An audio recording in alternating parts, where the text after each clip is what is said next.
എല്ലാവർക്കും ഒരിക്കൽ കൂടി സൺബ്രൈറ്റ് വ്ളോഗ്സിലൂടെ സ്വാഗതം. എൻ്റെ പേര് സഞ്ജയ്.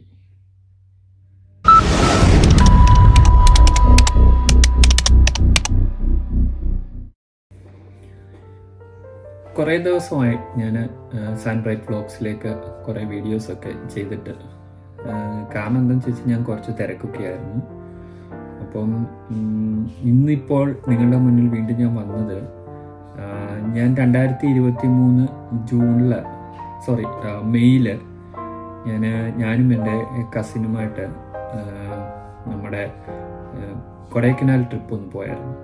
അപ്പോൾ അത് നിങ്ങളുമായിട്ടൊന്ന് പങ്കുവെക്കണം. ഞങ്ങൾക്കുണ്ടായ അനുഭവങ്ങൾ, അതായത് മഞ്ഞുമൽ ബോയ്സ് ഇറങ്ങുന്നതിന് മുമ്പാണ് ഞങ്ങൾ കൊടൈക്കനാലിൽ പോയത്. അപ്പോൾ മഞ്ഞുമൽ ബോയ്സ് ഇറങ്ങിക്കഴിഞ്ഞിട്ട് ഒത്തിരി പേര് കൊടൈക്കനാൽ നമ്മുടെ ഗുണ കേവും ഒക്കെ പോയി വിസിറ്റ് ചെയ്തിരുന്നു. പക്ഷേ ഞങ്ങൾ അതിന് മുമ്പ് പോയായിരുന്നു. അപ്പം നിങ്ങളൊക്കെ ചോദിക്കും, പിന്നെ ഞാൻ ഇന്നലെ അങ്ങോട്ട് പോയതാ, പിന്നെ മഞ്ഞുമൽ ബോയ്സ് കഴിഞ്ഞിട്ട് പോയവർ ഞങ്ങൾ കൊടൈക്കനാലൊക്കെ ഒത്തിരി പ്രാവശ്യം കണ്ടതാ, ഇനി ഈ വീഡിയോ എന്തോത്തിനാ? ഞാൻ പറഞ്ഞോട്ടെ. നമ്മൾ ഒരു സ്ഥലത്ത് പോകുമ്പം ഇന്നലെ പോയാലും ഇന്ന് പോയാലും ഒരു മാസങ്ങൾക്ക് മുമ്പ് പോയാലും കുറേ വർഷങ്ങൾക്ക് മുമ്പ് പോയാലും നമ്മൾ പോകുന്ന സ്ഥലം നമ്മൾ നല്ല രീതിയിൽ ആസ്വദിക്കുന്നവരാണെങ്കിൽ, പ്രകൃതി സ്നേഹികളാണെങ്കിൽ, ആ ഓരോ സമയത്തും പല മാറ്റങ്ങളാണ് നമ്മൾ പോകുന്ന സ്ഥലത്തുണ്ടാകുന്നത്, നമുക്ക് അനുഭവപ്പെടുന്നത്. അപ്പം ഞാൻ ആ വീഡിയോ എടുത്തിട്ട് പോയപ്പോൾ എനിക്ക് കുറേ കുറവുകളും കാര്യങ്ങളും ഒക്കെ എനിക്കുണ്ടായി ആ വീഡിയോസിൽ. കാരണം വീഡിയോസ് ഒന്നും കറക്റ്റായിട്ടൊന്നും എനിക്ക് എടുക്കാനുള്ള എക്യുപ്മെൻറ്റ്സ് ഒന്നും എൻ്റെ കയ്യിലില്ലായിരുന്നു. പക്ഷേ ഞാൻ അന്നേരം കുറേ വീഡിയോസൊക്കെ എടുത്തു. അതിൽ നിന്ന് കുറച്ച് നല്ല സെലക്റ്റഡ് ആയിട്ടുള്ള കുറേ വീഡിയോസ് ഞാൻ എടുത്ത് മാറ്റി വെച്ചു. അതപ്പം നിങ്ങളുമായിട്ടൊന്ന് ഷെയർ ചെയ്യണമെന്ന് എനിക്ക് തോന്നി. നിങ്ങൾ പോയി ഈ വീഡിയോ ഒന്ന് കാണുക. ഞാനിത് പാർട്ടായിട്ടാണ് ഈ വീഡിയോ അപ്ലോഡ് ചെയ്യുന്നത്. കാരണം വെരി ലെങ്തി ആവുന്നത് കൊണ്ട് ഞാൻ പാർട്ടായിട്ടാണ് ഈ വീഡിയോ അപ്ലോഡ് ചെയ്യുന്നത്. അപ്പം പോകുന്ന യാത്രയിൽ ഞങ്ങൾക്ക് എന്തൊക്കെ അനുഭവങ്ങളുണ്ടായി, അവിടെ എന്തൊക്കെ സംഭവിച്ചു, എന്തൊക്കെ ഫണ്ണുണ്ടായി, അപ്പം അങ്ങനെയൊക്കെയുള്ള കാര്യങ്ങൾ നിങ്ങളുമായിട്ടൊന്ന് ഷെയർ ചെയ്യാനാണ്. 2023 വീഡിയോ ആണിത്. അപ്പം 2023 മെയ്യിൽ ആ പോയ സ്ഥലത്ത് എന്തൊക്കെ കാര്യങ്ങളാണ് അവിടെ ഉണ്ടായത്, നമ്മൾ പോകുന്ന സ്ഥലങ്ങളിൽ എന്തൊക്കെ കാര്യങ്ങൾ നമുക്ക് കാണാൻ സാധിച്ചു. അപ്പം പല പ്രകൃതി എന്ന് പറയുമ്പോൾ പല ഓരോ ദിവസവും ഇങ്ങനെ കാലാവസ്ഥയാണെങ്കിലും പല കാര്യങ്ങളും മാറിക്കൊണ്ടിരിക്കുകയാണല്ലോ. അപ്പം നമുക്ക് അതൊന്ന് ആസ്വദിക്കാൻ വേണ്ടിയിട്ടാണ് ഈ വീഡിയോ നിങ്ങൾക്ക് അപ്ലോഡ് ചെയ്യുന്നത്.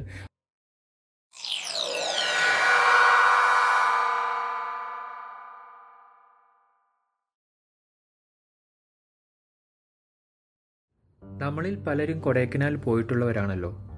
മാത്രമല്ല സ്കൂൾ കോളേജ് പഠിക്കുന്ന സമയത്തൊക്കെ അവർ പ്രിഫർ ചെയ്യുന്ന സ്ഥലങ്ങളിലൊന്നാണല്ലോ ഈ കൊടൈക്കനാൽ, ഊട്ടി ഒക്കെ.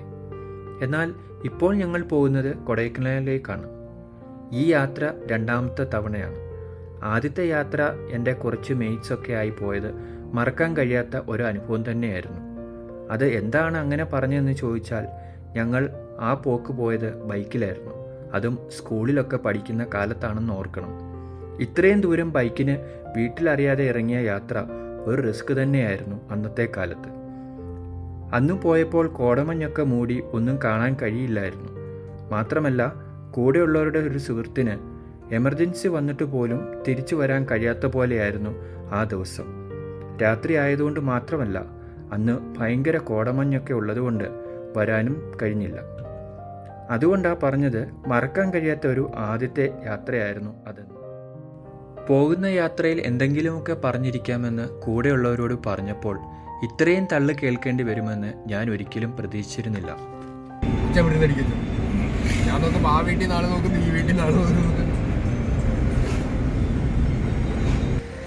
ഇത് പ്ലാച്ചേരി എന്ന് പറഞ്ഞ സ്ഥലമാണ്.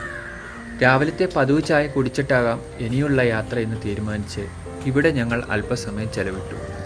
വലത്തേക്ക് പോകുന്നത് എരുമേലിയിലേക്കും നേരെ പോകുന്നത് കോട്ടയം ഗുരുവായൂർ റൂട്ടിലേക്കുമാണ്.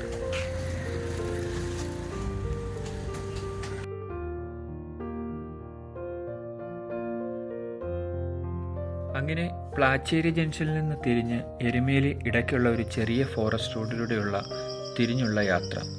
നേരത്തെയൊക്കെ ഞാൻ വരുമ്പോൾ ഇവിടെ ചപ്പും ചവറുകളും മറ്റു മാലിന്യങ്ങളും ഇടുന്നത് കൊണ്ടൊക്കെ മൂക്ക് പൊത്തിയായിരുന്നു യാത്ര ചെയ്യേണ്ടി വന്നത്. അപ്പോൾ നിങ്ങൾ വിചാരിക്കുന്നുണ്ടാവും ഇപ്പോൾ അതൊക്കെ മാറിയെന്ന്. എവിടെയാ? ഇപ്പോഴും അതേ സ്ഥിതികൾ തന്നെയാണ് ഈ വഴിയിൽ. ഒരു സൈഡിലും കാണാം നമുക്ക് മാലിന്യങ്ങളൊക്കെ തള്ളിയിരിക്കുന്നത്. നമ്മുടെ അധികാരികൾ തലതെറിച്ചതാണെങ്കിൽ നിയമത്തെ കൈക്കൂലിയാക്കി മാറ്റുമ്പോൾ പിന്നെ ഈ കൊച്ചു കേരളത്തിൽ എന്താ നടക്കാത്തത് അല്ലേ സുഹൃത്തുക്കളെ? ഇതൊക്കെ പാശ്ചാത്യ രാജ്യങ്ങളിൽ ചെന്നാൽ ഇത് നടക്കില്ല എന്നത് ഈ ജനങ്ങൾ തന്നെ ബോധവാന്മാരാണ്. കേരളം ദൈവത്തിൻ്റെ നാടെന്നത് ഒരു പരസ്യവാചകം മാത്രമാണ്. അത് മാറ്റി കേരളം കക്കൂസ് എന്ന് എഴുതി മാറ്റാൻ സമയമായി. മാലിന്യങ്ങൾ ഇവിടെ തള്ളരുതെന്ന് എഴുതി വെച്ചാലും ഞങ്ങൾ ഇങ്ങനെയാ എൻ്റെ സാറുമാർ എന്ന് പറയുന്ന നമ്മുടെ ജനങ്ങളൊക്കെയാണ്. പറഞ്ഞു തീർന്നില്ല. ദേണ്ടേ ഞങ്ങൾ പറഞ്ഞ നമ്മുടെയൊക്കെ KSRTC മുന്നിലൂടെ പോകുന്നു. കാട്ടിലൂടെയും തേയിലക്കാട്ടിലൂടെയൊക്കെ KSRTC പോകുന്നത് കാണാൻ തന്നെ ഒരു ഭംഗിയുള്ള കാഴ്ചയാണ്. കുറച്ചു നേരം അതിൻ്റെ പിന്നാലെ തന്നെ ഞങ്ങൾ നിന്നു. ഇപ്പോൾ മുണ്ടക്കയത്തിലൂടെയുള്ള യാത്രയാണ്. കാപ്പിയും കുരുമുളകും കൊക്കോയും അങ്ങനെ പ്രകൃതിദത്ത റബ്ബറൊക്കെയുള്ള ഒരു നാട് കൂടിയാണിത്. ഒരു കാര്യം അറിയാവോ എനിക്കെന്ന് അറിയില്ല സുഹൃത്തുക്കളെ, ഇന്ത്യയിലെ റബ്ബർ തോട്ടങ്ങൾ ഉത്ഭവിച്ചത് മുണ്ടക്കയത്തിൽ നിന്നാണെന്നത്. അറിയാത്തവർ അറിഞ്ഞിരിക്കാൻ പറഞ്ഞതാണ് കേട്ടോ.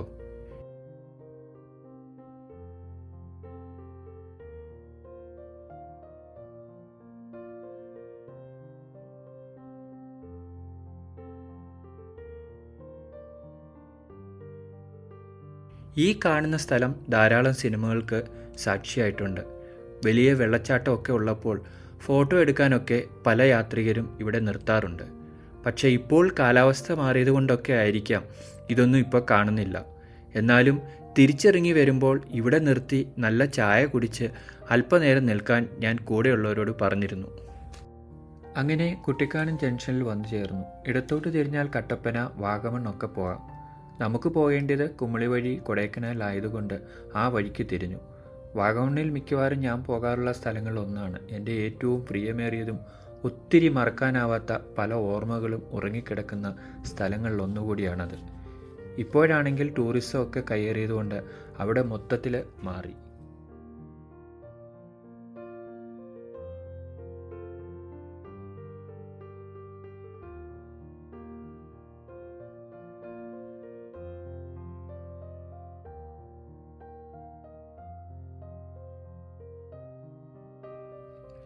അങ്ങനെ ഞങ്ങൾ കുട്ടിക്കാനമൊക്കെ കഴിഞ്ഞു. ഇനി നമുക്ക് രാവിലെ ബ്രേക്ക്ഫാസ്റ്റ് എന്തെങ്കിലും കഴിക്കാമെന്ന് വിചാരിച്ച് ചെറിയ ഒരു കടയിൽ നിർത്തി അവിടെ കണ്ട പൊറോട്ടയും കടലക്കറിയും മുട്ടക്കറിയും ഒക്കെ ഓർഡർ ചെയ്തു. കഴിച്ചപ്പോൾ വലിയ രുചിയൊന്നും ആ കടയിൽ നിന്ന് കിട്ടിയിരുന്നില്ല. അതുകൊണ്ട് തന്നെ കാര്യമായിട്ടുള്ള വീഡിയോ ഒന്നും എടുത്തില്ല. കയ്യിൽ വെറുതെ എടുത്തു വെച്ച വീഡിയോ ആണ് ഈ അപ്ലോഡ് ചെയ്തിരിക്കുന്നത്.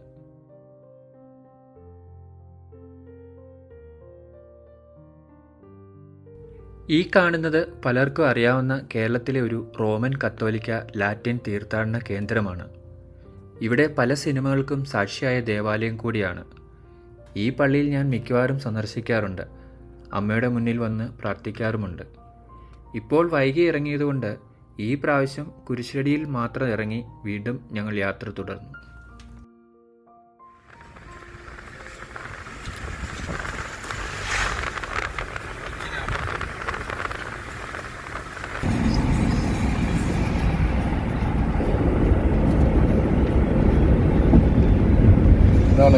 എസ്റ്റേറ്റ്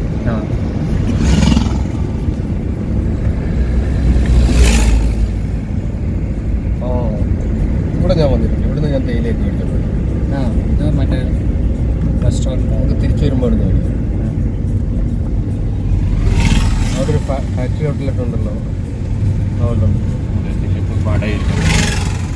തേയിലക്കാടുകളൊക്കെ കാണാൻ ഒരു പ്രത്യേക ഭംഗി തന്നെയാണ്. പല തേയില കമ്പനികളുടെയും തേയില ഫാം ഇവിടെ തന്നെയുണ്ട്. തേയിലയിലകൾ ശേഖരിച്ചു കൊണ്ടുപോകുന്ന വണ്ടിയാണ് നമുക്ക് മുന്നിലൂടെ പോകുന്നത്. എങ്കിൽ ഇവിടെ ഒന്ന് പോയിട്ട് വരാമെന്ന് ഞങ്ങളും വിചാരിച്ചു. പക്ഷേ അവിടുത്തെ കൂടുതൽ വീഡിയോസ് ഒന്നും ഇതിൽ ഉൾപ്പെടുത്തുന്നില്ല. നമ്മുടെ ഈ വീഡിയോയിൽ കൊടൈക്കനാലാണല്ലോ യാത്ര. അതുകൊണ്ട് തന്നെ തേയിലയൊക്കെ പിച്ചുന്നത് കുറച്ചു നേരം കണ്ടു നിന്ന് അവരോട് കുശലങ്ങളൊക്കെ ഒന്ന് ചോദിച്ച് ഈ ഇലകൾ പറിച്ചാണ് അത് ഉണക്കിയെടുത്ത് വേണ്ട രീതിയിൽ ചെയ്ത് പാക്കറ്റുകളിലാക്കി അവരവരുടെ കമ്പനികളുടെ പേരിൽ മുന്നിലെത്തുന്ന നമ്മുടെ ചായ. തേയിലകൾ തന്നെ പല വിധത്തിലുണ്ട്.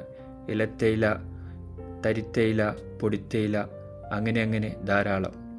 നമുക്ക് ചായയും കാപ്പിയൊക്കെ ജീവിതത്തിൻ്റെ ഒരു ഭാഗമാക്കി തീർത്തിരിക്കുന്നു. എന്നാൽ ഈ ചായ എന്നതൊക്കെ ഒരു കറ കൂടിയാണത് വാസ്തവം തന്നെയാണ്.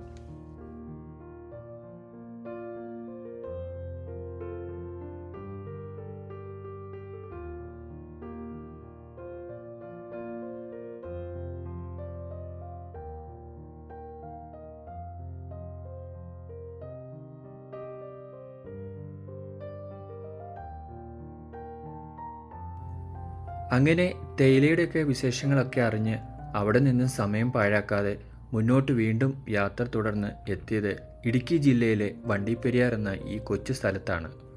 മനോഹരമായ ഒരു നദീതീര ഗ്രാമം കൂടിയാണിത്. ഇവിടെ നിന്നും തേക്കടിയിലേക്ക് 18 കിലോമീറ്റർ ദൂരമാണുള്ളത്. നിരവധി തേയില ഫാക്ടറികളൊക്കെ ഈ കൊച്ചു പട്ടണത്തിലുണ്ട്.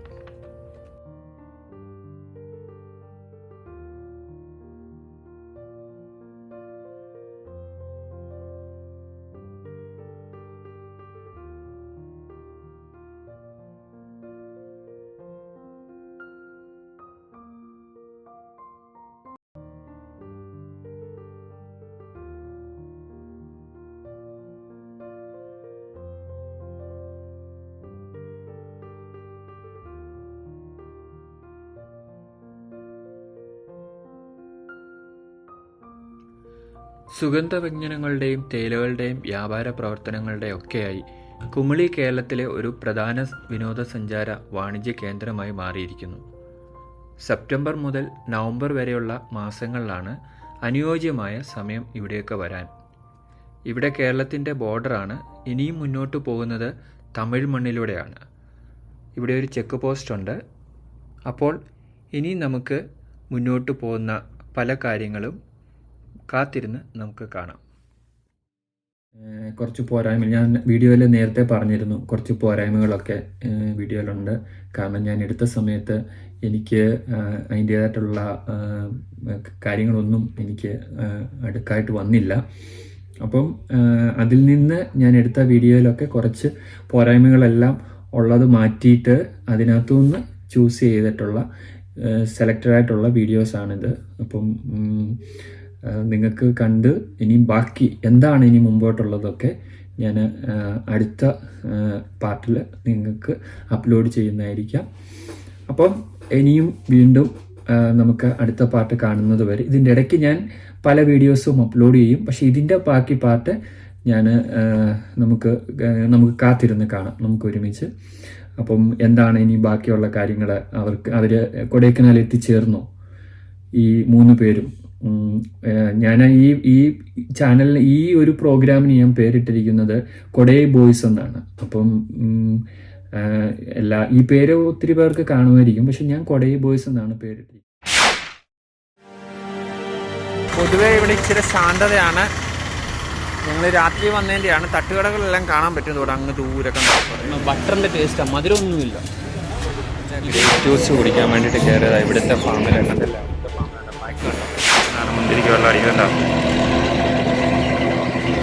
നൊങ്ക് കഴിക്കാൻ വേണ്ടി ഇവിടെ റോഡ് സൈഡിലാണ്.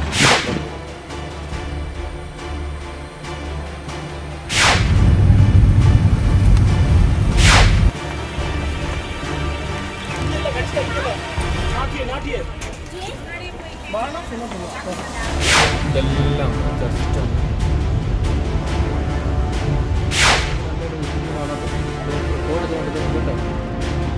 റോഡ് ഇറങ്ങുന്നുണ്ട്. നല്ല